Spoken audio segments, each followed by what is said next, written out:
ባቸውን ከድንጋይ የሆኑ ሁለቱን የምስክር ጽላቶች ሰጠው። ከዛን ጊዜ ጀምሮ ነው እንግዲህ ራይቲንግ ዘ ስክሪፕቸርስ 32:16 ላይ ስትደርሱ 32:16 ላይ ጽላቶቹም የእግዚአብሔር ስራ ነበሩ። ጽሕፈቱም በጽላቶች ላይ የተቀረጸባቸው የእግዚአብሔር ጽሕፈት ነበር። ጽላት ቀርጾ ጽሕፈት ጽፎ ሰጠ በድንጋዮች ላይ።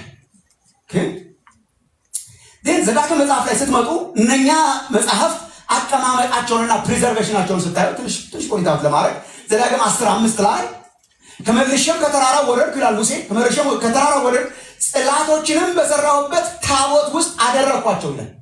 እግዚአብሔርም እንዳዘዘኝ በዚያ ኖሩ ይላል። እነኚህን የመጀመሪያ ስክሪፕቸርስ እነኚህን የመጀመሪያ ትእዛዛት እግዚአብሔር በሰጠው በታቦት ውስጥ ቅድስተ ቅዱሳን ውስጥ ነው ፕሪዘርቭ የሆኑት። ራይቲንግ ብቻ ሳይሆን ፕሪዘርቬሽን ያሳያቸው። ራይቲንግ ብቻ ሳይሆን ፕሪዘርቬሽን የጻፈውን በታቦት ውስጥ አስቀመጡ። ታቦት ውስጥ ከሚቀመጡ ነገሮች መካከል ቅድስተ ቅዱሳን ታቦት ውስጥ ከሚቀመጡ ነገሮች መካከል አንዱ ጽላቶቹ ናቸው። ጽላቶቹ ምን የያዙ የተጻፈባቸው ሕገ እግዚአብሔር። እነኚህ ብቻ ሳይሆኑ ትንሽ ዊንዶ እንድናይ ማለት ነው። እነኚህ ብቻ ሳይሆኑ ከዚያ በኋላ ሙሴ የጻፋቸውን መጽሐፍት ኢን ዘ ሴም ወይ ፕሪዘርቭ ያስደርጓቸው ነበር። ይህ የሚሰጣችሁ ክሉ አለ። ሙሴ ከዛ በኋላ ሌሎች መጽሐፍት ጽፏል።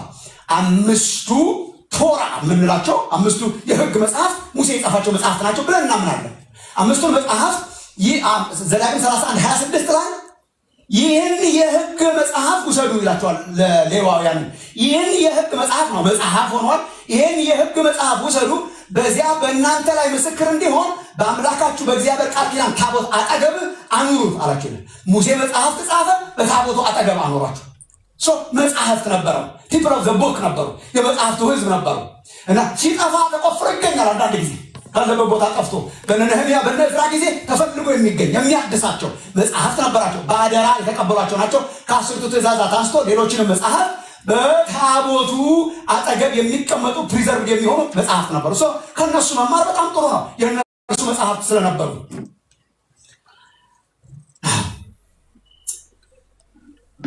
ከመጨረሻው ነቢይ ከሚልኪያስ ዘመን በኋላ ሚልኪያስ በ435 ዓመተ ዓለም አካባቢ ትንቢቱን እንደጻፈ ይገመታል። ከክርስቶስ ልደት በፊት ማለት ነው። የሚልኪያስ ትንቢት በኋላ አይሁድ ያደረጉት ምንድን ነው ካላችሁ፣ እንደዚህ ጥርዝ ያለ መጽሐፍ አልነበረም። በጥቅልሎች ነበር የሚያስቀምጧቸው። በጥቅልሎች የተቀመጡ መጽሐፍትን ነበር የሚያነቡት። ጌታችን እስከ ሚልኪያስ መጽሐፍ ድረስ ያሉትን እስከ ሚልኪያስ ትንቢት ድረስ ያሉትን እነርሱን በጥቅልሎች ፕሪዘርቭ አድርገው ያነቧቸው ነበር። በቤተ መቅደስ ብቻ ሳይሆን በኋላ በዓለም ዙሪያ ተበትነው ስለነበረ፣ በዓለም ዙሪያ ሲበተኑ ደግሞ ምኩራቦችን መስርተው ስለነበረ፣ መጽሐፍት ማጥኛቸውን መስርተው ስለነበረ መጽሐፍቱ እንዲጠኑ 22 ጥቅልሎች ነበሯቸው። በ22 ጥቅልሎች የተጠቀለሉ መጽሐፍት ነበሯቸው። 22ቱ ጥቅልሎች በቃ ባጭሩ ለእናንተ ማለት ነው፣ ባጭሩ ለእኛ 22ቱ ጥቅልሎች ምንድን ናቸው ያላችሁ እንደሆነ አሁን እኛ ብሉይ ኪዳን መጽሐፍት የምንላቸው 39 የሚያዙ ናቸው። 39ኙ በ22 ጥቅልል ነበር። አንዳንዶቹ ተደርበው አንድ ላይ የተጻፉ አሉ። አንዳንዶቹ ደርበው አንድ ላይ የጻፏቸው አሉ። አደራደራቸውን በራሱ የተለየ ነው። ግን ቁጭ ብሎ ላጠናው ሰው 39ኙን መጽሐፍት የያዙ 22 ጥቅልሎች ነበራቸው። ትዝ ይላችሁ እንደሆነ ጌታችን አገልግሎት ሲጀምር ጥቅልል ሰጡት። በሉቃስ ወንጌል ምዕራፍ 4 ላይ የኢሳያስን መጽሐፍ ጠቅልል ሰጠው። ተረተረውና የሚለውን በጣም ታምር ሊሰሩበት የሚፈልጉ ሰዎች አሉ። ገለጠውና ማለት ነው እንደዚህ መጽሐፍ ተተረተረ ማለት ጠቅልሉ የኢሳያስ። ስለዚህ የኢሳያስ ትንቢት ለብቻው የተጠቀለለ ጥቅልል ነበር ማለት ነው። ብቻውን ያለ ጥቅልል ነበር ማለት ነው። ጥቅልል አለው 22 ጥቅልሎች ነበራቸው። when you go inside 39ኙን የብሉይ ኪዳን መጽሐፍት የምንላቸውን የያዙ ነበር። ትልቁ ችግር የመጣው ከዛ በኋላ ነው። ከሚልኪያስ ዘመን በኋላ የእስራኤል ሕዝብ ታሪክ እንደሚያመለክተው ዮሐንስ መጥምቁ ምን እንደምንለው ይቸግረናል አንዳንድ ጊዜ። የመጨረሻው የብሉይ ኪዳን ነብይ ነው ወይስ የመጀመሪያው የአዲስ ኪዳን ነብይ ነው? ብቻ እናንተ እሱ ቤት አድርጉ። ግን ከሚልኪያስ አንስቶ አዲስ ኪዳን እስኪከፈት እስከ ዮሐንስ መጥምቁ ድረስ 400 ዓመታት ነበሩ። ይህ ሂስትሪ፣ ይህ ፋክት። ሚልክያስ ትንቢቱን ከጨረሰ በኋላ 400 ዓመታት ነበሩ። ከዚህ በፊት ማቴዎስን ስንማር አይተነዋል። እነኚህ 400 ዓመታት 400 የዝምታ ዓመታት ይባላሉ። ብዙ ጊዜ 400 የጸጥታ ጊዜያት ነበሩ። ራሳቸው በራሱ የጸጥታ ጊዜያት ይሏቸው ነበር። 400 እነኚህ ዓመታት የዝምታ የጸጥታ ጊዜያት የተባሉበት አንዱ ምክንያት ነቢያት እንደ ቀድሞ ከሚልክያስ በኋላ ተነስተው የሰራዊት ጌታ እግዚአብሔር እንዲህ ይላል የሚል ነቢይ የለም፣ ጠፋ። ዝምታ ሆነ። እግዚአብሔር እልክላችኋለሁ ያለውን መሲህ ከመጠበቅ ውጭ ሚልክያስ ሲያልቅ፣ በነገራችን ላይ ሚልክያስ ሲያልቅ እልክላችኋለሁ ብሎ ነው የሚያልቀው። ይመጣል፣ በድንገት ወደ ቤቱ ይመጣል ብሎ ስለ መሲሁ ተናግሮ ስለ ክርስቶስ ተናግሮ ነው የሚጨርሰው። 400 ዓመታቱ የመጠበቅ ዘመን ነበሩ እንጂ የመገለጥ ዘመን አልነበሩም። 400 ዓመታቱ ነቢያት ተነስተው የሚተነብዩበት ዘመን አልነበረም። እሱ ሚልክያስ ላይ አብቅቷል። 400 ዓመታት ነበሩ። በጣም ትልቁ ችግር ከዛ በኋላ ነው። በአይሁድ ዘንድ ሳይሆን በተለይ ተበትነው በነበሩ አይሁድ ዘንድ፣ በግሪክ በተለይ ደግሞ በግብፅ እስክንድሪያ አካባቢ በነበሩ አይሁድ ዘንድ የዚህ ዘመን ታሪኮችና ስቶሪስ እና መቃተቶች የሰዎች መጻፍ ጀመሩ ማለት ነው። እግዚአብሔር ዝም ሲል እኮ ዝም ብሎ መኖር አይቻልም። ይጨንቃል። ጭንቀት ሁሉ አለው። ሰዎች ይጽፋሉ። በጣም ብዙ ነገሮች ተጻፉ። በተለይ በግሪኩ ዓለም ይኖሩ በነበሩ አይሁድ መካከል ይሰራጩ የነበሩ ማለት ነው። በተለይ ደግሞ ከጌታችን መምጣት ከ200 ዓመታት በፊት ብዙ ጽሑፎች ተጻፉ። ብዙ ታሪኮች ተጻፉ። ብዙ የሰውን መቃተት የሚያሳዩ ጽሑፎች ተጻፉ። መጽሐፍ ቅዱስ ብሉይ ኪዳን መጽሐፍ የብሉይ ኪዳን መጽሐፍ ለመጀመሪያ ጊዜ ጌታችን ከመምጣቱ 100 ዓመታት በፊት በግሪክ ቋንቋ ተተርጉሞ የግሪክ መጽሐፍ ቅዱስ ብሉይ ኪዳን በተለይ በግሪኩ ዓለም ለተበተኑ እና ደግሞ በግብፅ ሀገር በተለይ በግብፅ ሀገር ይኖሩ በነበሩ መካከል ሰብስቲዩሽን ትራንስሌሽን ይባላል። የሰብዓ ሊቃናት ትርጉም ሲባል ሰምታችሁ እንደሆነ እንደስሙ ነው። 70 ሊቃናት ተሰባስበው እስክንድርያ አካባቢ ወደ ግሪክ ተተረጎሙ ማለት ነው። እሱ ሲተረጎም አንዳንዶቹ እነኚህ በ400 ሳይለንስ ፔሪየድ አካባቢ የተጻፉትም አብረው መተርጎም ጀመሩ፣ አብረው መጻፍ ጀመሩ። በግሪክ ነው እንደውም አብዛኞቹ የጻፉት፣ ጥቂት ነው በዕብራይስጥ የተጻፉት። አብዛኞቹ በግሪክ ሆነው ፓራላሊ ሰርኩሌት ያደርጋሉ። ጌታ ከመምጣቱ በፊት እንዴት ነበረ?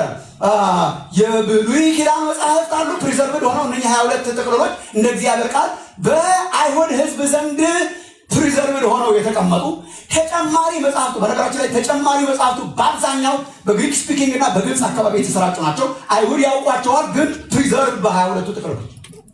እንዲህ ነበረ ታሪኩ፣ እንዲህ ነበረ ስራ። እነኚህ እንደ ሚስጥር እንደ ተደበቁ ነገሮች አይነት ስለነበሩ መጀመሪያም ሲጻፉ በግሪክ ስለተጻፉ አፖክሪፋ ተባሉ። አፖክሪፋ አዋልድ መጽሐፍ ምንላቸው አይነት መጡ፣ ተተረጎሙ፣ ተሰራጩ። አይሁድ እንዴት ያያቸው ነበር? ያነባቸው ነበር። በእስክንድርያ አካባቢ በግሪኩ ዓለም አካባቢ ይነበቡ ነበር። አይሁድም ያነባቸው ነበር። ሌሎችም ህዝቦች ያነባቸው ነበር። እንዴት ይመለከቷቸው ነበር? በምንም አይነት ግን አስጠግተዋቸው አያውቁም ከ39 ጋር። ይሄ አይ ዋንት ቱ ሜክ ዲስ ክሊር። መጽሐፍት ሲሉ አያስጠጓቸውም። መጽሐፍ አድርገው ግን ያነባቸዋል። ኦቶሪቴቲቭ አልነበሩ። ፕሪዘርቭድ የሆነ የያህዌ ቃላት የእግዚአብሔር ቃላት አድርገው አያቸውም። በአይሁድ ዘንድ ነው የምላቸው፣ ግን ይሰራጩ ነበር በብዛት። እነኚህ አፖክሪፈል ቡክስ በብዛት የተሰራጩበት ዘመን ነበር። ያ ዘመን የጭንቀት ዘመን ስለነበር፣ የጸጥታ ዘመን ስለነበረ እግዚአብሔር የሚለውንም ለማወቅ በሚል አይነት ኮንቪክሽን በጣም በብዙዎች ዘንድ ይሰራጩ ነበር። በተለይ በግብፅ አካባቢ። ከዛ ፋስት ፎርዋርድ 400 ዓመት አበቃ። ዮሐንስ መጥምቁ መጣ። የእግዚአብሔር መንግስት ቀርባለች አለ። ኢየሱስ መጣ፣ ተወለደ፣ ማስተማር ጀመረ። አሁን የአይሁድ ካህን 39 ነው። ለዚህ ነው 39 ይዘን ቁጭ ያልነው ነው። አዶ ነው እየገባችሁ ነው። በቃ የተሰጠው ለነሱ ነው። አደራ በአደራ የጠበቋቸው 39 ነው። ሌሎች ተጨማሪ መጽሐፍ ሰርኩሌተር ቢሆንም እንደ ሀገራቸው ታሪክ ያነባቸዋል። ደግሞ በዚያን ጊዜ በጣም የተሰዉ የታገሉ ለእስራኤል ነፃነት መከራ የበሉ ለመካቢያን ፔሪድ የሚባል ነበር። የመቃቢያውያን ዘመን እንደነሱ አይነት ተጋድሎችን ሁሉ የያዙ ናቸው። መጽሐፈ መቃቢያንም አሉ።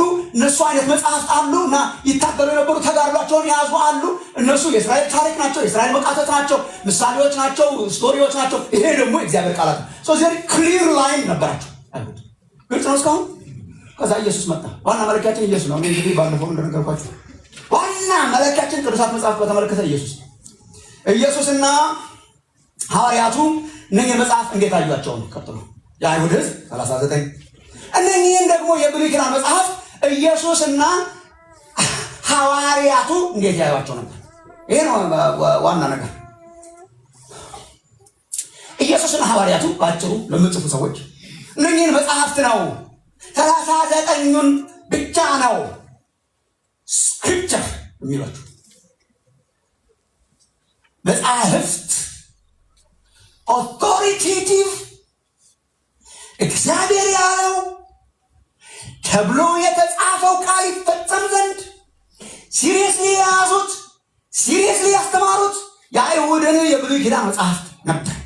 ሌሎቹ ሰርኩሌት ያደርጋሉ። በነገራችን ላይ ሌሎቹ አሉ፣ ግን ጌታ ኢየሱስም ሆነ ሐዋርያቱ የትምህርታቸው የስልጣን ምንጭ የትምህርታቸው የስልጣን ምንጭ እንደ ቅዱሳት መጽሐፍ የሚሏቸው ግን የአይሁድን የብሉይ ኪዳን መጽሐፍት ነበር። ሌሎቹን በመተው ነው የኛ አርጊመንት።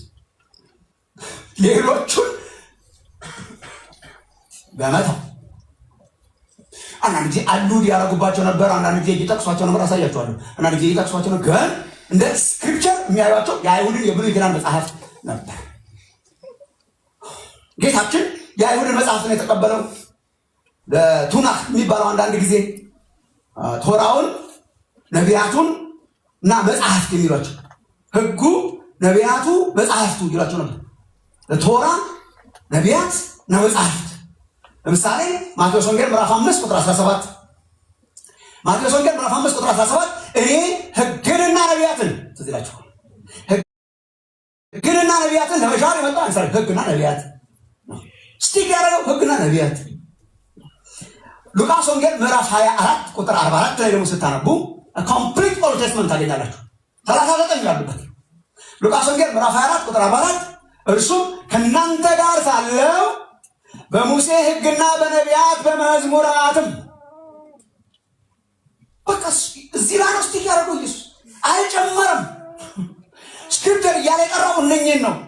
ሕግን፣ ነቢያትን፣ መጽሐፍትን፣ መዝሙራትን እነኝህን ነው ስክሪፕቸር አድርጎ የተቀበለው ኢየሱስ። ኢየሱስ ነው መለኪያችን ነው። ታችኋል። ለምንድን ነው የብሉይ ኪዳን መጽሐፍት ላይ የማትጨምሩት? ኢየሱስና የመጀመሪያዎቹ ሐዋርያት ስላልጨመሩ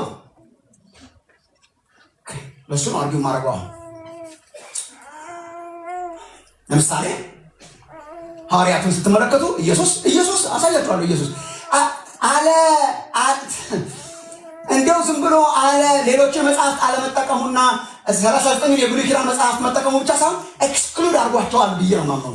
ሌሎቹ ኤክስክሉድ አድርጓል ብዬ አምናለሁ። አሳያችኋለሁ። ግን ሐዋርያቱም እንደዚያው ነበሩ። ሐዋርያቱ ለምሳሌ ቅዱስ ጳውሎስ በሁለተኛ ጢሞቴዎስ ምዕራፍ 3 ቁጥር 15-17 ቅድም ያነበብነው መነሻችን ሰሞኑን በተደጋጋሚ ያነሳነው ምዕራፍ 3 ቁጥር 15-17 ድረስ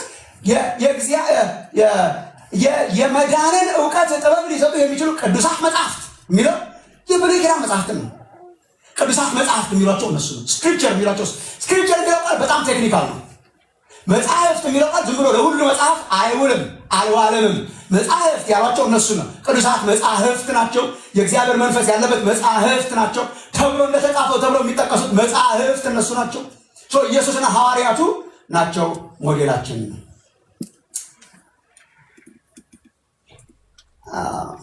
በኋላ አነሳዋለሁ ብዬ ነበር፣ ግን አሁን ላንሳላችሁ። ኢየሱስ መቀበሉ ብቻ ሳይሆን አይ ቲንክ ከዘፍጥረት እስከ ራዕይ እንደምንለው ብራኬት ከፍቶ ብራኬት ዘግቷል ብዬ አምናለሁ። ትንሽ ልጥቀስላችሁ። ማቴዎስ ወንጌል ስንማር ስላነሳሁላችሁ ቪዲዮውን ሄዳችሁ ልታዩ ትችላላችሁ። ማቴዎስ ወንጌል ምዕራፍ 23 ላይ ወደ መጨረሻ አነሳዋለሁ ብዬ ነበር። ማቴዎስ ወንጌል ምዕራፍ 23 ቁጥር 35 እስከ ቁጥር 36 ላይ ካስታወሳችሁ ፈሪሳውያንንና ሕዝበ እስራኤልን ሲወቅስ ጌታ ኢየሱስ ቁጥር 35 ከ36 ከጻድቁ ከአቤል ደም ጀምሮ በቤተ መቅደስና በመሠዊያው መካከል እስከ ገደላችሁት እስከ በራክዩ ልጅ እስከ ዘካርያስ ደም ድረስ በምድር ላይ የፈሰሰው የጻድቅ ደም ሁሉ ይደርስባችሁ ዘንድ እውነት እላችኋለሁ ይህ ሁሉ በዚህ ትውልድ ላይ ይደርሳል አለ። ከማን እስከ ማን? ከአቤል ደም ጀምሮ። የት ነው ያለው የአቤል ደም? ተናግሮ ዘፍጥረት ስንት 4 ዘፍጥረት እንዴ ትንሽ ስሙ ላይ አጨቃጫቂ ነገሮች አሉ። የአባቱ ስም ላይ እሱን ዲል ማድረግ ትችላላችሁ። ማቴዎስ ላይ ትንሽ ለማየት ሞክረናል። የሆነም በመሰዊያው መካከል በመቅደሱ መሰዊያው መካከል የተሰዋን አንድ ነቢይ ይናገራል። ከአቤል ደም ጀምሮ መሰዊያው መካከል እስከ ገደላችሁት እስከ ፈሰሰው እስከ ዘካርያስ ደም ድረስ ወንጌልን አስታውሳችኋለሁ ስንማር ሁለተኛ ዜና ምዕራፍ 24 ላይ ሁለተኛ ዜና ምዕራፍ 24 ቁጥር 20 እስከ 21 ድረስ አለላችሁ። ስለዚህ ምን እያለ ነው ጌታ ኢየሱስ? ያው ተመልከቱ ወገኖቼ፣ በአይሁድ በ39 መጽሐፍ አደራደር ነው አንዱ ዋናው አደራደራቸው የመጀመሪያው መጽሐፋቸው በዘፍጥረት ነው የሚጀምረው። የመጨረሻ መጽሐፋቸው ሁለተኛ ዜና ነው። አደራደሩ እንደዚህ ነው።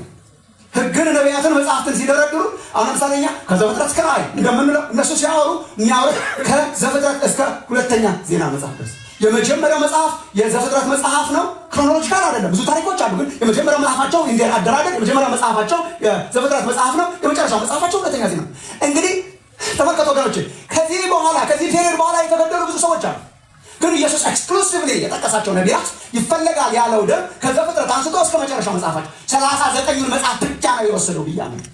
ብቻ ወስዷል ብቻ ሳይሆን ኤክስክሉድ አድርጓል ሌሎች ታሪኮችን። ከዚህ ሰውዬ በኋላ ከዘካርያስ በኋላ የተገደሉ የእስራኤል ታሪክ ተጋድሎ ውስጥ ያላቸው በመቃቢያን ፔሪድ ጊዜ ብዙ ነገር የሆኑ በጣም ብዙ ታሪኮች ተፈጽሟል። ዲድንት ኢንክሉድ ምን ማለት ነው? በጸጥታው ዘመን በዝምታው ዘመን የተደረጉ ነገሮችን አላነሳም ጌታ ኢየሱስ።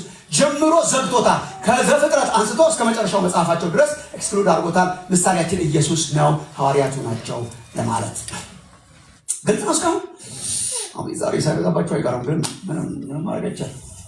መንቃት ብቻ ነው። ትንሽ ስለ አዲስ ኪዳን መጽሐፍ ቀኖና የብሉይ ኪዳን መጽሐፍ ስንት ናቸው አለን በሏ? ሌሎች ተጨማሪ መጽሐፍ በዚያን ጊዜ ተጽፈው ይሰራጩ ነበር ወይ? የስ ኦር ኖ? አረን ይሰራጩ ነበር ነው። እነኛን ሁሉ መጽሐፍ ተራርገን ለምን ነው ያላስገባነውና 39 ብቻ ብለን ግትር ያልነው? የአይሁድ ሕዝብ አለ ፕሪዘርቭ አድርጎ ያቆየው ኢየሱስ አለ ኤክስክሉድ ያደረጋቸው ሐዋርያቱ አሉ ስክሪፕቸር ብለው ሌሎችን የጠቀሱ ግልጽ ታጥቷል። አዲስ ኪዳን መጽሐፍ 27 ብዙ አጨቃጫቂ አይደሉም። የአዲስ ኪዳን መጽሐፍ ግን ፕሮሰሱን ላሳያችሁ። ረጅም ፕሮሰስ የወሰደው የአዲስ ኪዳን መጽሐፍ ካኖን ነው። ምክንያቱም እየተጻፈ ነው፣ ካኖናይዝድ የሆነው ታሪኩ እየተሰራ ነው። ያኛው ቢያንስ ዓመታት 400 ዓመታት አሉ። በቃ ተዘግቶ ከዛ በኋላ 400 ዓመታት አሉ። ይሄኛው ጌታችን መጣ እየሆነ ያለው ስለሆነ እየተጻፈ የተሰራጨው በኋላ በደብዳቤ መልክ ለየአብያተ ክርስቲያናቱ ትንሽ ጊዜ የፈጀው እሱ ነው። ለምንድን ነው 27 ብቻ ስቲክ ያደረግነው? በመጀመሪያ ደረጃ አዲስ ኪዳን መጽሐፍ ቀኖናን በተመለከተ አንደኛ ሐዋርያቱ ከመሞታቸው በፊት በጣም መያዝ ያለባቸው ወገኖች፣ ሐዋርያቱ ራሳቸው ከመሞታቸው በፊት ከኢየሱስ ጋር የኖሩ ኦልሬዲ የአዲስ ኪዳንን አብዛኞቹን መጽሐፍ እንደ ስክሪፕቸር ማየት ጀምረው ስለነበረ ነው። ኦቶሪቴቲቭ ይህ በጣም መያዝ አለባቸው።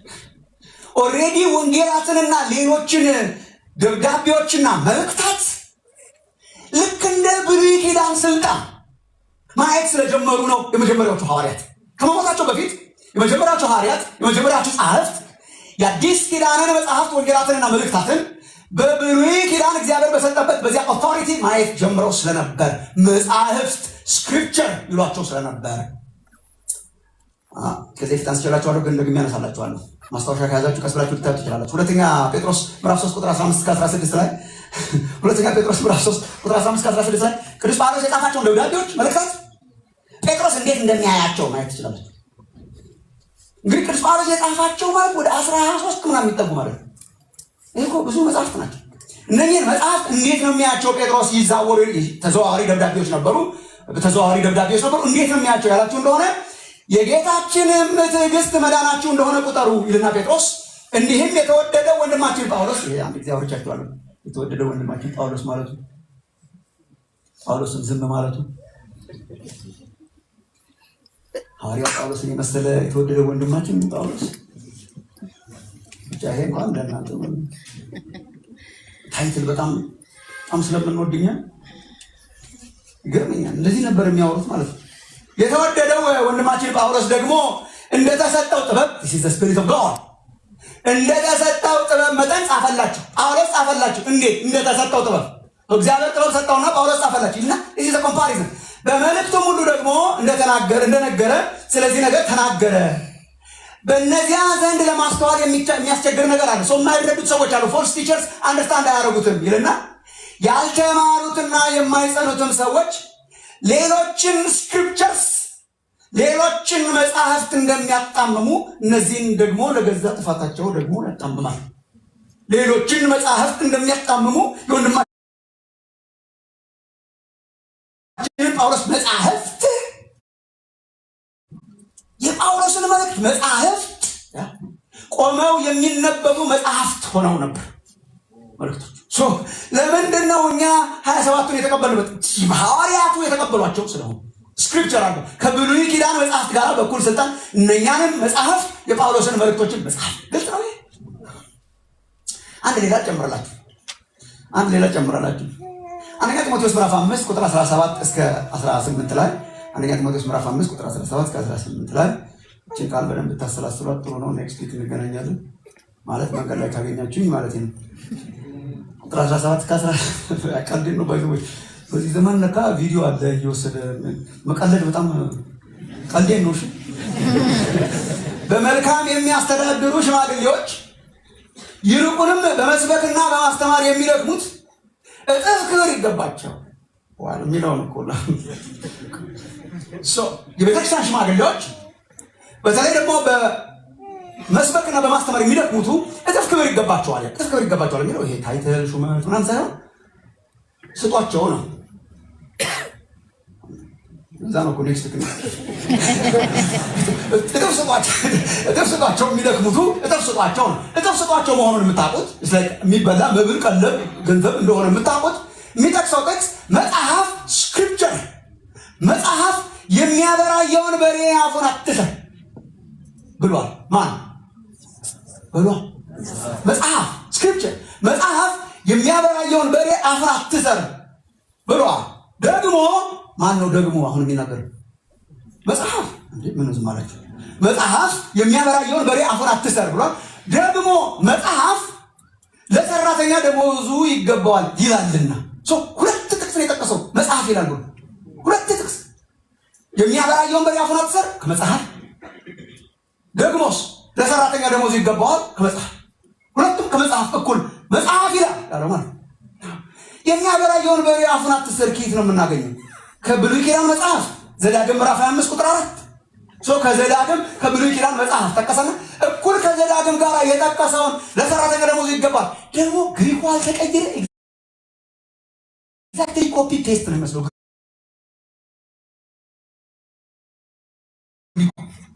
ከየት ነው ያገኘው? ብሉይ ኪዳን ሉቃስ ወንጌል ምዕራፍ 10 ቁጥር 7 ኢየሱስ ጌታችን የተናገረውና የተጻፈው ወስዶ መጽሐፍ ነው የሚለው። በነገራችን መጽሐፍ ምን ይላል? ጳውሎስ ነው ጻፊው። የተከተለ የሰማው ብቻ ሳይሆን ተጽፎለታል ማለት ነው። መጽሐፍ የሚያበራየውን በሬ አፉን አትሰር ብሉይ ኪዳን ገለጥ አድርገህ ደግሞ መጽሐፍ ግለጥ እስቲ ወዴት? ወደ ሉቃስ ወንጌል። የሉቃስ ወንጌልን ሉቃስ የጻፈውን ወንጌልና ሙሴ የጻፈውን ዘዳግም ኢኳሊ መጽሐፍ ስላላቸው ገብቷቸው እንደሆነ ወንጌላት መጽሐፍ ናቸው። የጳውሎስ ደብዳቤ መጽሐፍ ናቸው። ላይክ እንደ ኦልድ ቴስትመንት ስክሪፕቸርስ መጽሐፍ ነው። ሁለተኛውና ሌላው መለኪያ ግን ቤተክርስቲያን መለኪያዋ የነበረው ሐዋርያዊነት የሚባል ነው። ሐዋርያዊነት አፖስቶሊሲቲ ነበር ትልቁ መለኪያ። ምን ማለት ነው? በቀጥታ ሐዋርያት የተጻፉት መሆናቸው በቀጥታ ሐዋርያት የተጻፉና ከሐዋርያት ነው 27ቱ መጽሐፍ። ይሄን ብዙ አላደክማችሁም። ብዙ ጭቅጭቅም ብዙ የለም። አንዳንዶቹ ሐዋርያት ቴክኒካሊ ሐዋርያት ባልሆኑ የተጻፉ አሉ፣ ግን they're just very close to the ሐዋርያት እንደነ ማርቆስ፣ ሉቃስ ቅድም አሁን መጽሐፍ ኢኮሊ መጽሐፍ ጻፈ የተባለው ሉቃስ ከሐዋርያት መካከል አልነበረም፣ ግን ከሐዋርያት ጋር ነበር። እንደነኛ አይነት ሰዎች የጻፏቸው አሉ። ይሁዳ አለ። ይሁዳማ ምን ችግር አለ? ያዕቆብ የሚባል ታዋቂ ወንድም አለው። ያደገበትን ቤትም ታውቃለች። ከሐዋርያት ጋር ብቻ ሳይሆን ከኢየሱስ ጋር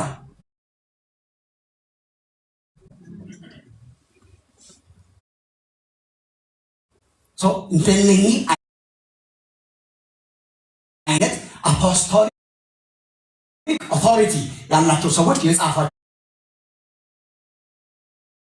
ስለሆኑ ነው። የዕብራውያን መልእክት ነው አንዱ አጨቃጫቂ፣ ምንም አጨቃጫቂ መልእክቱ ክራይስት ስለሆነ አንድ የጻፈው ጳውሎስ ነው የጻፈው ምናምን የሚሉ ጭቅጭቆች አሉ። ብዙ አጨቃጭቅ ጳውሎስ እንኳን ባይሆን የጳውሎስ ጓደኛ እንደሆነ ግን ግልጽ ነው።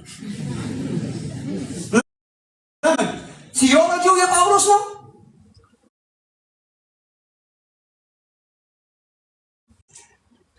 ስለ ጢሞቴዎስ ያወራል። መፈታቱን ማለት ሰውየው ጳውሎስ ካልሆነ እንኳን ጢሞቴዎስን ምናምን ከሆነ እዚያው አካባቢ ያለ ሰው ነው የጻፈው። ግን በዚህ የሚሆን በዛ በመንፈስ ቅዱስ የተጻፈ ስለሆነ እነኚህን መጽሐፍ ቤተክርስቲያን እንደ አውቶሪቴቲቭ ስክሪፕቸርስ 39 የብሉይ ኪዳን መጽሐፍ በአይሁድ ካህንና በኢየሱስ ክርስቶስና በሐዋርያቱ ማረጋገጫ 27ቱ መጽሐፍት ደግሞ በህይወት በነበሩ ጊዜ በሐዋርያቱ ማረጋገጫና ደግሞ የጻፋቸው ሰዎች ማንነት እነኚህን 66 መጽሐፍት እንድንቀበል ያደረገን ይሄ ነው። በዚህ መካከል ሰዓታችን ሄደ። በዚህ መካከል ትንሽ ስለ ቤተክርስቲያንና ስለ ቤተክርስቲያን ጉባኤዎች ሚና ትንሽ ልንገራችሁ። የቤተክርስቲያን ሚና ምን ነበረ? እነኚህን በመለየት የቤተክርስቲያንና የጉባኤዎቿ ሚና ካውንስልስ የምንላቸው ማለት ነው። ቸርች ካውንስልስ እና የቤተክርስቲያን በታሪክ ውስጥ ይሄ ትንሽ ምናልባት ቸርች ሂስትሪ ምናምን ቀስ እያላችሁ ከተማራችሁ ልታገኙ ትችላላችሁ። የቤተክርስቲያንና ሚናዋ ምን ነበረ? መጀመሪያ እዚህ ሀገር በተለይ በጣም ማወቅ ያለብን የቤተክርስቲያን ሚና ካኖኒሲቲ በተመለከተ ቀኖናን በተመለከተ እምነታችን ቀኖናን በተመለከተ የቤተክርስቲያን ሚና የእግዚአብሔር ቃል መሆናቸውን እውቅና መስጠት ነው እንጂ የእግዚአብሔር ቃል ማድረግ አይደለም። የቤተ ክርስቲያን ስልጣን አይደለም መጽሐፍ ቅዱስን የእግዚአብሔር ቃል ያደረገው። this is very important። ክርክሮች ስላሉ ነው። የክርክሮቹ መልስ ደግሞ ይሄ ነው። ቤተ ክርስቲያን አይደለችም መጽሐፍ ቅዱስን የእግዚአብሔር ቃል ያደረገችው። እንዲህ ታዲያ እያሰባሰበች እንትን እያደረገች እያስገባች እየጻፈች እያሳተመች እንትን እያደረገች እሱማ ስራዋ ነው። ምን ይባላል ይሄ? እውቅና። የእግዚአብሔር ቃል ነበር፣ አላገኘችውም ነበር፣ በኋላ አገኘችው።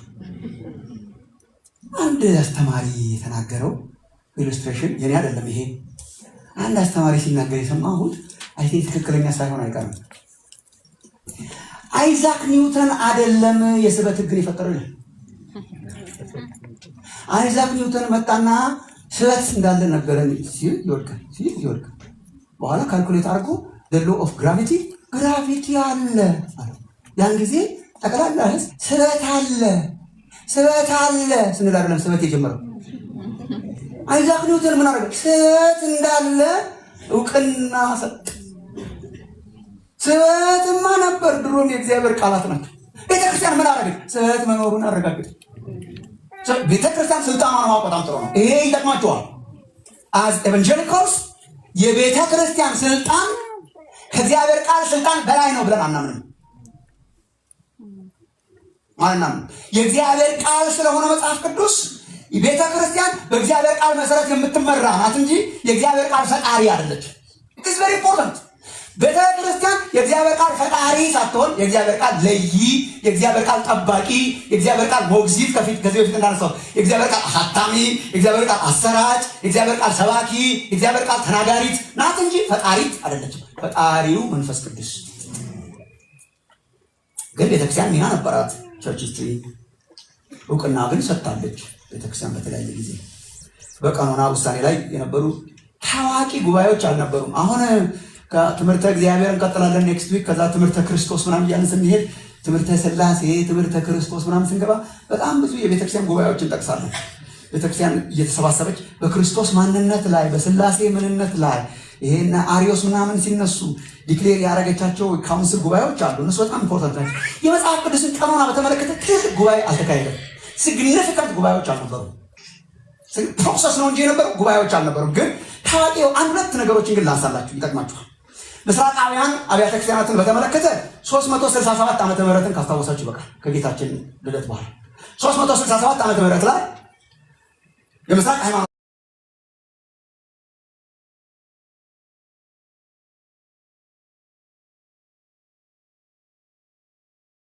በተለይ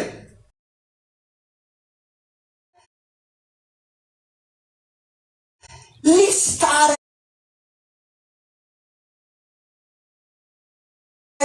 የመጽሐፍትን ዝርዝር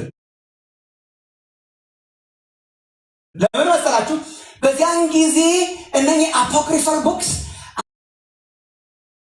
አንድ ላይ መታየት፣ አጠገብ ላጠገብ መሆን፣ እሱም ራሱ ያነባቸዋል፣ ሌሎችም ያነባቸዋል። ስቲል እንዲያነባቸው ያበረታታል። መነበባቸው ጥሩ ነው፣ ይጠቅማሉ፣ ታሪክ ለማወቅ ይጠቅማሉ፣ ምግባር ለማወቅ ይጠቅማሉ። ለመጀመሪያ ጊዜ በምስራቆቹ አብያተ ክርስቲያናት የታወቀው የለያቸው ሰው ቅዱስ አትናቴዎስ ነው። 367 ላይ የብሉይ ኪዳንን መጽሐፍት ዘርዝሮ ከአንድ መጽሐፍ በስተቀር መጽሐፍ አስቴር ፎርሳምሪዝ 39 የብሉይ ኪዳን መጽሐፍትን ዘርዝሮ ከአንዱ በስተቀር ከዛ ለመጀመሪያ ጊዜ 27ቱን የአዲስ ኪዳን መጽሐፍት ያካተተ ሊስት ነው የፋሲካ መልእክት አድርጎ ይላከው እና ምን ይላል? ሌሎቹ መጽሐፍት እነኚህ ኤክስትራ ካኖኒካል የሆኑ መጽሐፍት እነሱ እንደ ቀኖና አይቆጠሩም አይነት ኢምፕሊኬሽን ይሰጥና ስለ 66ቱ ስለ ብሉይ ኪዳን መጽሐፍትና አዲስ ኪዳን መጽሐፍት ከሚሰጡት ሕያው ቃል በእግዚአብሔር እንዲባረኩ እነዚህ የደህንነት ምንጮች ናቸው። በቤተክርስቲያን መመሪያ ሲሰጥ በእነዚህ ብቻ ምስራቃውያንን ብቻ ይላሉ አልፎ አልፎ በእነዚህ ብቻ እግዚአብሔርን የመምሰል ትምህርት ታውጇል። አንድም ሰው በእነዚህ ላይ አይጨምር ወይም ከነዚህ አይቀንስ። የምስራቃውያን አብያተ ክርስቲያናት የኦርቶዶክስ አብያተ ክርስቲያናት እነዚህን የብሉይ ኪዳን መጽሐፍትና አዲስ ኪዳን መጽሐፍት ተቀበሉ ማለት ነው። ካናናይዝድ ሌሎቹ መጽሐፍት አሉ፣ ጎን ለጎን ሌሎቹ መጽሐፍት አሉ፣ አሳያቸዋለሁ። ሌሎቹ መጽሐፍት አሉ፣ ግን ዲስ አር ዘ ካናናይዝድ ቦክስ ከቅዱስ አትናቴዎስ በኋላ ማለት ነው። ሌሎች አፖክሪፋል ቦክስ ይነበባሉ፣ እንዲነበቡ ኢንካሬጅ ያደርጋሉ፣ አጠገብ ላጠገብ ይሄዳሉ፣ አንዳንድ ጊዜ አብረው ይሰራጫሉ፣ ትምህርት ይቀስሙባቸዋል። ግን ቀኖናውያን አልነበሩም፣ ካናናይዝድ አልነበሩም። ካናናይዝድ እነኚህ ናቸው በሚል ተቀበሉ ማለት ነው የምስራቅ ኦርቶዶክስ አብያተ ክርስቲያናት። ምዕራባውያን 30 ዓመት በኋላ ከዚህ 30 ዓመት በኋላ ማለት ነው ቀጣ እንግዲህ በቃ ቸርች ስትሪት ትንሽ በ397 ዓመተ ምህረት ከ30 ዓመት ከአትናቴዎስ 30 ዓመት በኋላ በዚህ ነገር ተወያዩና ጉባኤ ተደርጎ ካርቲጅ ካውንስል ኦፍ ካርቲጅ በሚባል በዚህ ጉባኤ እነኚህ መጽሐፍት የቀኖና አካል መሆናቸውን ተቀበሉ አብያተ ክርስቲያናት። ምስራቃውያንም ምዕራባውያንም ተቀበሏቸው። በእነኚህ ሁለት ኢንሲደንትስ ምክንያት ነው። ትልልቅ ጉባኤዎች ባይካሄዱም እነኚህ ጉባኤዎች ምስራቃውያኑ ምዕራባውያኑ እነኚህ 66 መጽሐፍት ሪኮግናይዝ አደረጉ። 39 የብሉይ ኪዳንና 27 ደግሞ የአዲስ ኪዳን መጽሐፍት። ትንሽ ግልጽ ነው ወይስ? ለምንድን ነው የምናምነው 66 ብቻ ነው? እምነታችን በዚህ ምክንያት ነው። በዚህ ምክንያት ነው። ኢየሱስ አለ፣ የአይሁድ ሕዝብ አለ፣ ኢየሱስ አለ፣ ሐዋርያቱ አሉ፣ እንዴን ደግሞ little bit of church history አለ። በቃ በዚህ ምክንያት ነው። አንድ መጨረሻ መሆኑን አላውቅም፣ ግን አትንቀሳቀሱ ገና ነው ሰዓቱ። ታዲያ የአዋልድ መጽሐፍት ጉዳይ how about the apocrypha? ምን ሆነ? እሱን ስናስብ አመጣጣቸውን ትንሽ አውርቻቸዋለሁ። ከሚክያስ በኋላ የመጡ ናቸው። አንዳንዶቹ ራሳቸው ጸሐፍት ናቸው፣ አንዳንዶቹ ምናልባት ሲጎግራፊያ ናቸው ተብሎ ይታመናል። በጥንት በታወቁ ሰዎች ስም የጻፉ ናቸው። በግሪክ ቋንቋ ተተርጉሞ የተሰራጩ ናቸው በብዛት። ጌታችን ከመምጣቱ ከ200 ዓመት በፊት ጀምሮ በጣም የተሰራጩ ናቸው። በስፋት ይነበቡ ነበር። ታሪኮች አሏቸው፣ ጥናቶች፣ መቃተቶች አሏቸው፣ ጸሎቶች አሏቸው። ደግሞ ማት ነገር አላቸው፣ ስቶሪስ ነገር አላቸው። ጎን ለጎን ሲሰራጩ ነበር። ለመጀመሪያ ጊዜ በጣም ተጠጋግተው ያሉበት መጽሐፍ አንድ ጄሮም የተባለ መጽሐፍ ተርጓሚ፣ አሁንም ስለ ቁጥሩ ይጠቅማቸው ይሆናል አንዳንዶቻቸው 400 ዓመተ ምህረት ገደማ የመጀመሪያው ከግሪክ ወደ ላቲን የተረጎመ vulgate translation ይባላል። ወደ ሲተረጉም እነሱንም አብሮ ተርጉማቸዋል ወደ ላቲን። እንደውም አጥቻቸዋለሁ ብለው እንደውም አንዳንድ ታሪክ ሳነብ ወደ ቤተልሔም አካባቢ ሆኖ ነው የተረጎማቸውና የአይሁድን መጽሐፍት ይዞ ሲተረጉም አጣቸው አፖክሪፋው እና አፖክሪፋው እኮ የለም ሲል ንጉሱ ግድ የለም ፈልግና ተርጉም ምናምን ተብሎ ፈልገው ተተረጎሙ። እነሱም አብረው ተተረጎሙና ከዚያን ጊዜ ጀምሮ በተለይ ጎን ለጎን አብረው መታተም ጀመሩ። ግን እንደ ካኖናይዝድ መጽሐፍ ሳይሆን እንደ ስክሪፕቸር ሳይሆን በተለይ 15ቱ የመጀመሪያዎቹ የተጨመሩ መጽሐፍ በvulgate ትራንስሌሽን ውስጥ ለታሪክ ለእውቀት ይጠቅማሉ በሚል እንደ የቤተ ክርስቲያን መጽሐፍ በሚል books of the church, this is the Bible, these are the books of the church በሚል እንደ አንዳንድ ጊዜ ደግሞ ሁለተኛ ቀኖና ተጨማሪ ቀኖና ኤክስትራ ካኖኒካ ሲባል ሰምታችሁ እንደሆነ ኤክስትራ ካኖኒካ ተጨማሪ መጽሐፍ ተጨማሪ ቀኖና እየተባሉ አንድ ላይ መውጣት ጀመሩ። በኩል ስልጣን ግን ብዙ ታይተው አያውቁም ነበር። ከቅርብ ጊዜ ነው በኩል ስልጣን መታየት የጀመሩት። የራሳቸው ሂስቶሪካል ባክግራውንድ አላቸው። በኩል ስልጣን መታየት የጀመሩባቸው ምክንያቶች አሏቸው። አሁን በካቶሊክ ቤተክርስቲያን በጣም ግልጽ ነው። ጎን ለጎን ዝም ብለው ይነበቡ ነበር። እኩል የእግዚአብሔር ቃላት ናቸው የተባሉት በ1546 ዓመተ ምህረት 1546 ላይ በትሬንት ጉባኤ የሚባል እዛ ላይ እኩል ናቸው የእግዚአብሔር ቃላት ናቸው ተባለ። ተንጣ ነበር ቤተክርስቲያኗ እንደምታውቁት። መዳን በእምነት በክርስቶስ ሐዲሳውያን ተነሱና መዳን በእምነት በክርስቶስ ነው ሲባል ደግሞ ሙጥኝ ብለው የያዙት ቅዱስ መጽሐፍትን ስለነበረ የመጀመሪያ ሐዲሳውያን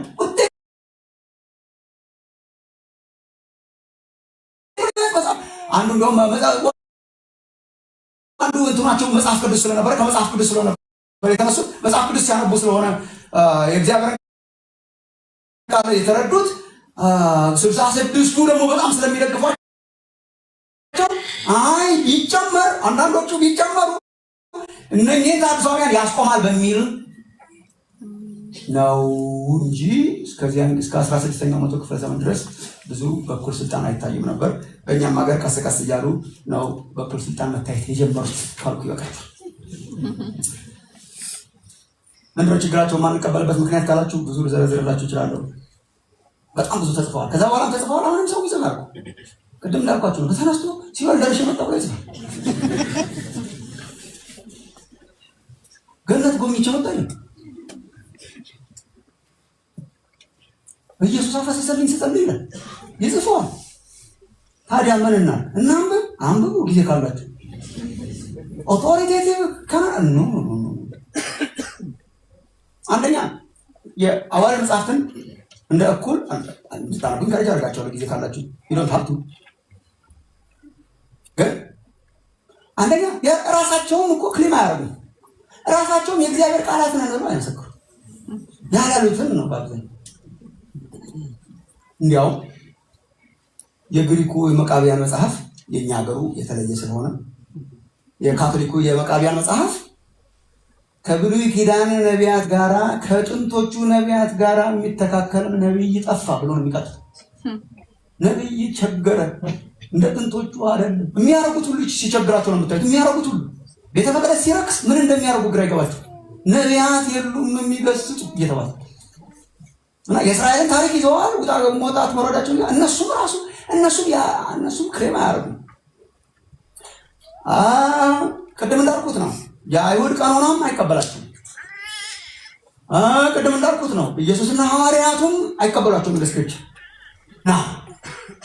አንድ ነገር አውቀን መሄድ ያለብን ሐዋርያቱም እና ኢየሱስ እንደ ስክሪፕቸር አይጠቅሷቸው፣ እንደ ስክሪፕቸር አይቀበሏቸው። መጽሐፍ እንደሚል አይሉ፣ እንደዚህ ተብሎ ተጽፏል አይሉ። ግን የታወቁ ታሪኮች ስለሆኑ ይህን ማወቅ አለባቸው ወገኖች። የታወቁ ታሪኮች ስለሆኑ በህዝብ ዘንድ የታወቁ ታሪኮች ስለሆኑ አንዳንድ ታሪኮችን ግን ታገኛላችሁ።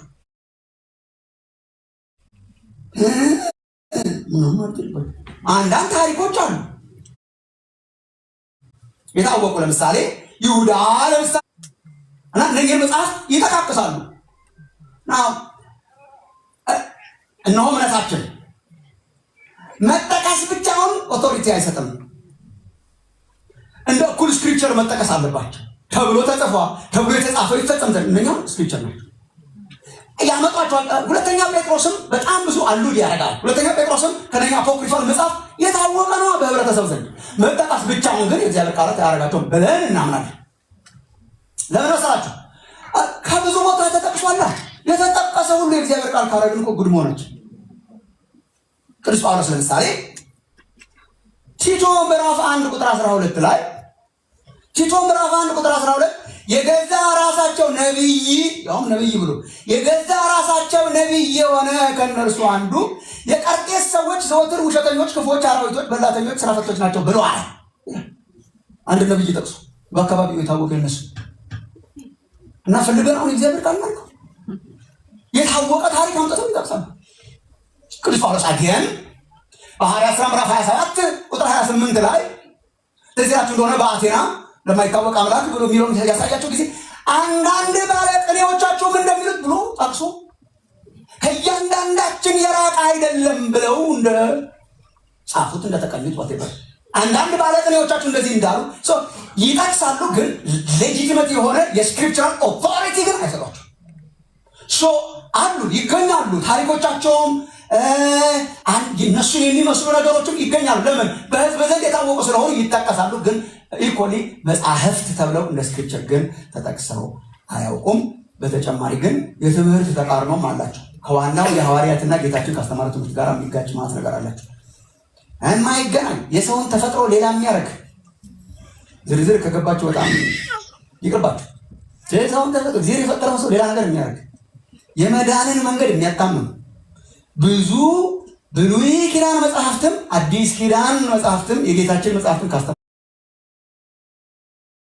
ጋር የሚጋጩ ነገሮች ስላሏቸው 66 ይበቃናል ብለን ነው ያለን። ከዚህ በኋላስ ቢጻፍ ወይ ቢገኝ ቀኖና ክፍት ነው ወይስ ዝግ ነው መሆን ያለ?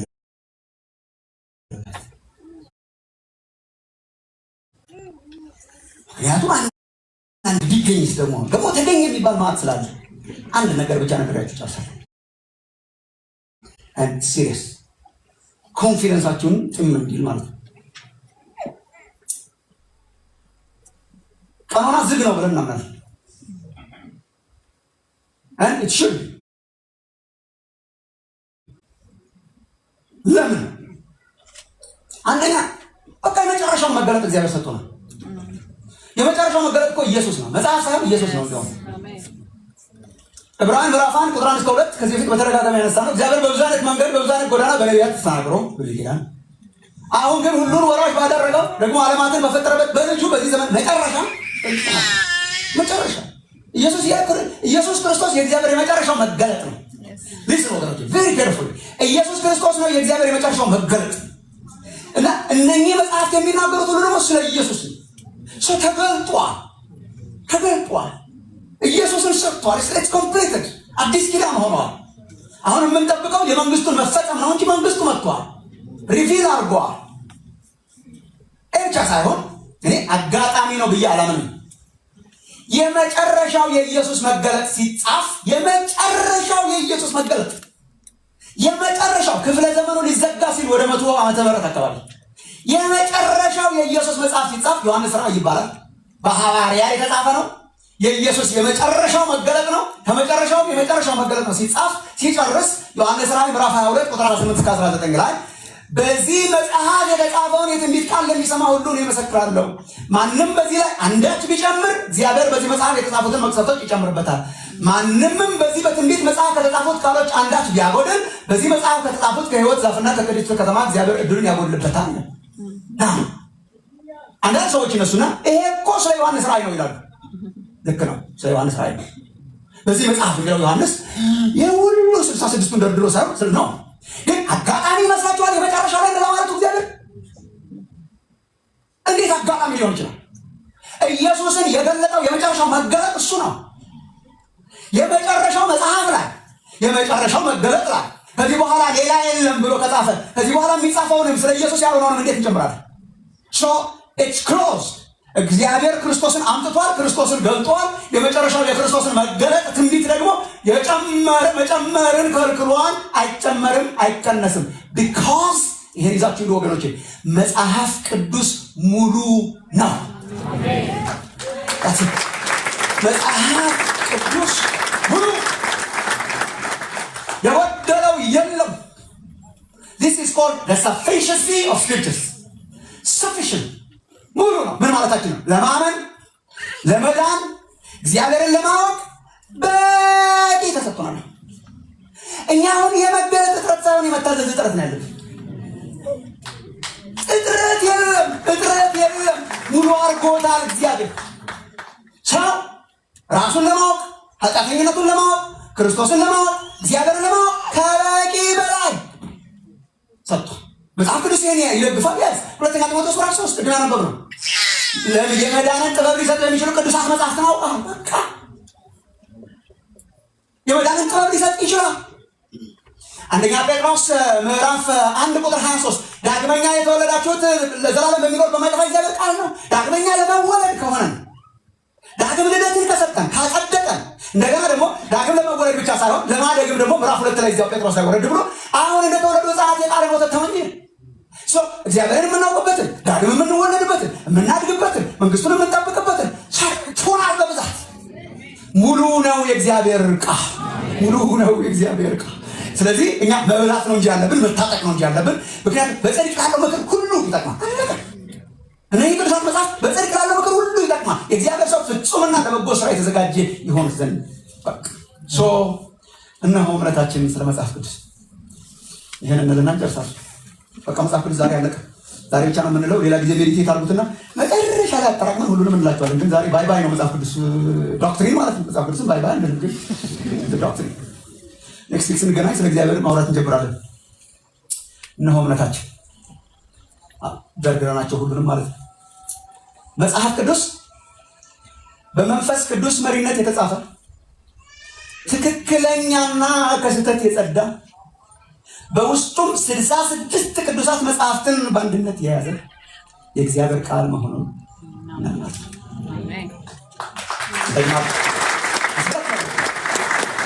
ምንድን ነው እምነታችሁ ስለ መጽሐፍ ቅዱስ?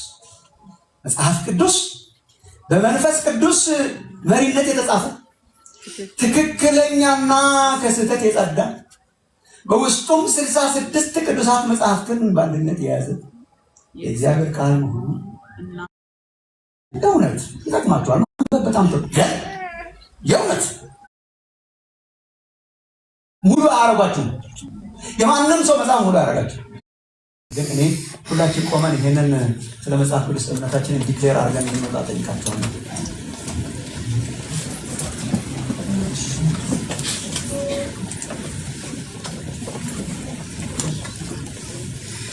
ሶስቱንም ክፍለ ጊዜያት የነበራችሁና እግዚአብሔር በዚህ ነገር አሳምኖኛል ካላችሁ ይሄንን ዲክሌር አድርገን ይሄ ነው እምነታችን ብለን እንወጣለን። እናውጣው ስክሪኑ ላይ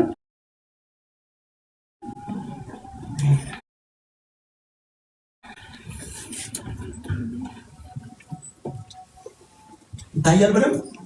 ውጭ ያላችሁትም እንግዲህ ጆይን አይ ቲንክ ስክሪኑ ላይ ይታያችኋል። እናንተም ኦንላይን ያላችሁትም ልክ እንደዚህ። ምንድነው የምታምኑት ስለ መጽሐፍ ቅዱስ? ምንድነው እምነታችሁ? የእግዚአብሔር ቃል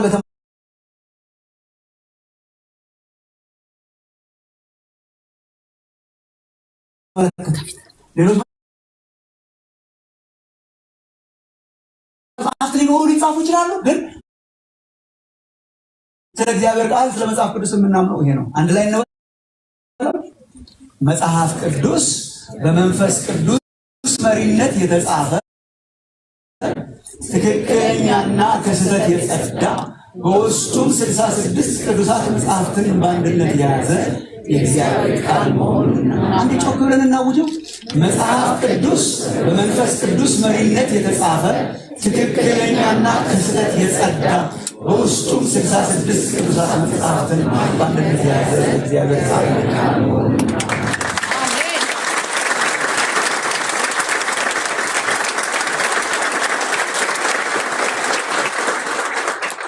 ከዚህ ነቅነቅ እንዳንል ያዘን ጌታችን። አለት ነው ይተክላል።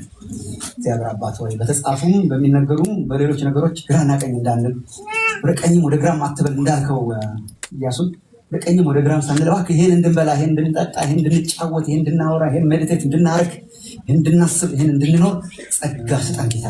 ለምድራችን ይሄ መገለጥ ይብራ ጌታ። ይሄ መገለጥ ይብራ፣ ኃይል ይብራ ጌታ። ሰጥተህናል 66 አድርገህ ግን አንድ መጽሐፍ አድርገህ እግዚአብሔር አምላካችን ሙሉ ነው ጌታ ሆይ